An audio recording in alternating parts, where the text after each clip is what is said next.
Can you imagine a life with no more self-doubt, no more negative talk or judgment? Having passion and purpose every day of your life? Come join us. This is The Defining Path. Welcome back to another installment in The Defining Path. Today we're going to talk about being a victim. I know I'm not the only person that feels a bit uncertain about the future. If you watch TV or listen to the radio, there's no escaping the news of just how bad things are. At best, you hear one thing one day and something completely the opposite the next day. It's no wonder we are personally and financially depressed. I'm pretty sure it's just not me. So what do? There's only two ways to really deal with this situation. You can either give into it and experience all the typical symptoms, low energy, feeling anxious or hopeless, or you can decide to do something about the situation you're in. Now maybe you're thinking, this isn't fair. That's all victim thinking. Being a victim, thinking like a victim, and worse, acting like a victim is not going to do you any good. Where we are is where we are. It is what it is. You have two choices. Here's the good news. You can thrive through this period and be exceptional. You can achieve your goals.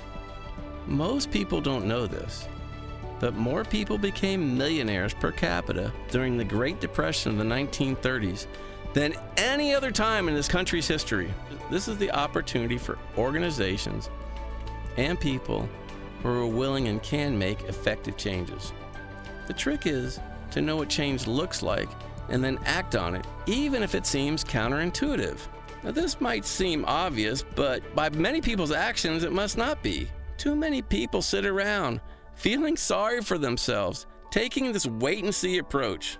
When people go into this mode, I found it's because they have some paralyzed attitude of not being able to change their destiny because all the outside forces working against them. In other words, they operate out of fear. Fear rarely leads to rational decisions. Because many people are afraid of the unknown aspects of change, they justify their status as a victim. You can't keep doing the same thing. Whether you feel like a victim or not, you can't allow yourself to have that mentality. It's your responsibility to take the appropriate and prudent action to address your internal beliefs that get you to the path that leads you to your best life. You might be asking, well, how? I promise you, if you invest less than 10 minutes a week in yourself, commit yourself to just that little amount of time, do the work that I'm suggesting to you, the answer will be so crystal clear, and you're worth that much time. For now, let's ease on down the road and make sure you're on the path that leads you to your best life. If you enjoyed this video, please subscribe and tune in next week for the next installment of The Defining Path.